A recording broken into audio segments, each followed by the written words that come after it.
jestli chce člověk podstoupit dlouhou bitvu, aby dosáhnul toho, co chce, kdo má právo ho zastavit?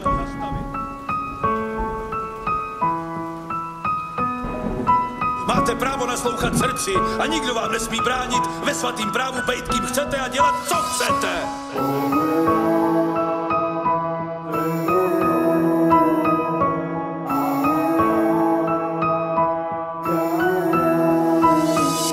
Pozerám cez okno a hľadám ťa v diaľi, spomínam na časy, tie, keď sme sa smiali. Pýtam sa, že či si pamätáš, dúfam, že mi povieš áno. Písali si na dobrú noc a pekné ráno, za to mi to stálo, aj za to málo, na srdce nápor. Prvýkrát sme si písali, na dobre mysleli. Pamätám si na to, keď sme spolu volávali, cestu spolu hľadali a na seba čakali za ten krátky čas, čo sme sa stretávali. Pamätám si na to prvé ahoj, povedz mi, čo sa to s nami stalo. Hľadali sme, ako sa to dalo. Zvoní mobil, pýtam sa, že halo. Rozprávali sme sa smutne a pozerali na seba, čo zažívame obaja. A vieš to len ty a ja. Mali sme obidvaja vtedy ťažké obdobie, zlo odložiť na bok, usilovať sa o dobre.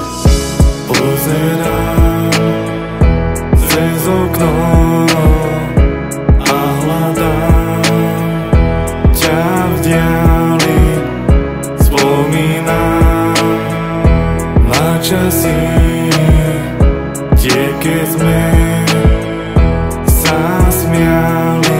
Pamätám si na to prvé ahoj, ahoj. Povedz mi, čo sa to s nami stalo. Hľadali sme, ako sa to dalo. Vicky. Zvoní mobil, pýtam sa, že halo. Rozprávali sme sa smutne a pozerali na seba, čo zažívame obaja. A vieš to len ty a ja. Mali sme obidvaja vtedy ťažké obdobie, zlo odložiť na bok, usilovať sa o dobre.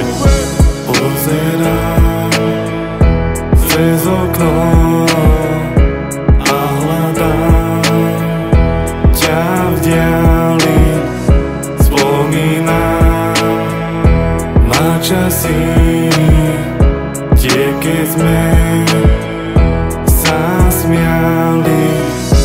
Ja to viem, že si môj sen, ale viem, že sa ozvieš, že sa raz na mňa pozrieš. Ja ťa stále chcem. Pozrieš sa